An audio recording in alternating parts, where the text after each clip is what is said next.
Presiding Officer. In the past week, 2 major fires have brought misery and heartache to families who have lost everything. In Lochgelly, a fire ripped through a 4-storey block of flats, and in East Kilbride, 6 homes were destroyed. According to the FBU, both of these fires raged on because of delays due to cuts in services.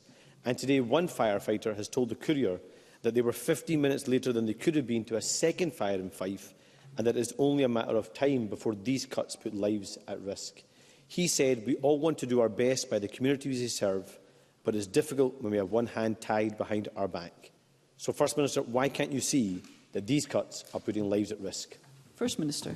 Can I say to Anas Sarwar that first and foremost, let me pay tribute to each and every single one of our firefighters who do an incredible job in Scotland. I know that from my position, of course, as First Minister, but previously as Justice Secretary too. When it comes to the Scottish Fire and Rescue Service, I don't agree about the point being made in relation to cuts, because despite the very difficult financial circumstances due to UK Government austerity, we're providing SFRS with more than £368 million this year. That's an increase of £14.4 million on 22-23. If I look at how many firefighters we have in comparison to other parts of the UK, as of March of last year, there were 11.3 firefighters per 10,000 of the population in Scotland. That compares to 6.1 in England and 8.4 in Wales.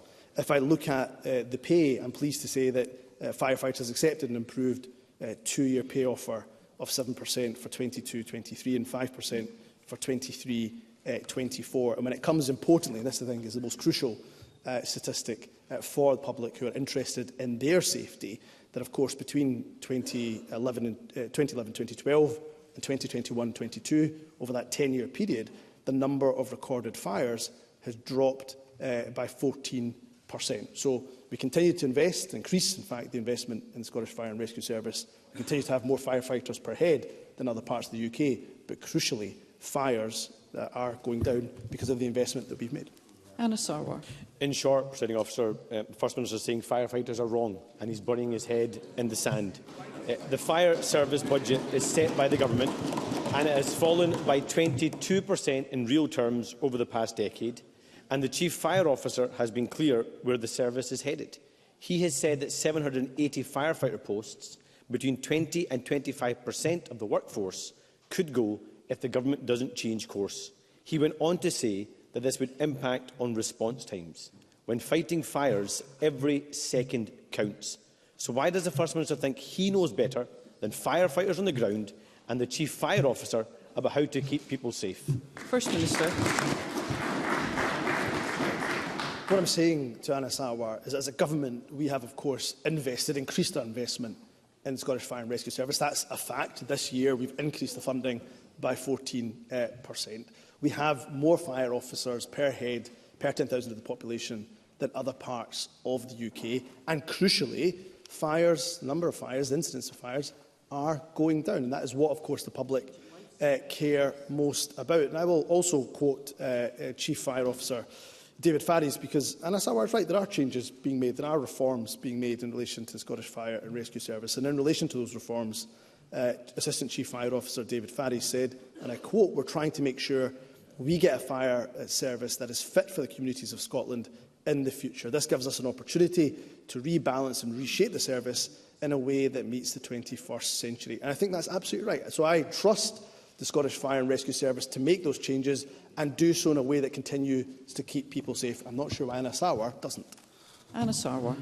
Trusting firefighters. I think it's me that's standing up here and speaking for firefighters who are camping out this Parliament rather than the First Minister. Perhaps he wants to go outside and talk to them. A 22% fall in real terms. This Government's financial mismanagement is already affecting every part of a fire service that is suffering from a decade of neglect.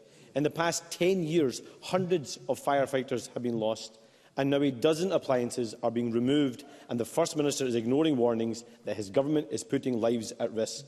In the last few months alone, these changes have affected fire stations in every corner of Scotland: Dundee, Greenock, Dunfermline, Glenrothes, Methil, Perth, Hamilton, Kirkcaldy, Edinburgh and 4 in Glasgow. If that's not cuts, First Minister, what is?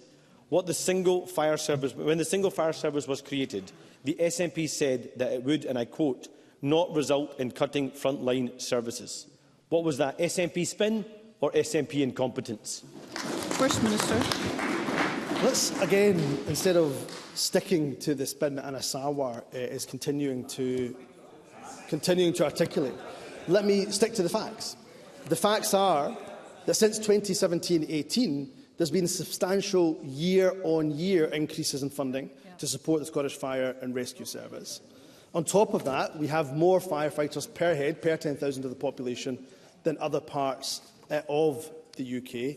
Of course, fires are going down. In terms of the temporary withdrawal of appliances, and Anas Sarwar is right, there has been a temporary decision to withdraw some appliances. That, my understanding is that's 10 appliances of their 635 operational appliances. That's 1.5%. And when I look at what the independent, His Majesty's Chief Inspectorate of Fire and Rescue Services has said, they've provided absolute assurance that the SFRS temporary changes are based on a robust analysis of activity levels, historical demand, and importantly, the ability to supplement any initial response within, and this is the crucial bit, an acceptable timeframe. So we continue to invest in our fire service, and I want to thank and pay tribute to the FBU, to our firefighters on the ground, and I'll continue to give them a promise that so long as we are in government, we'll continue to ensure that they get the investment that they need to keep our public safe.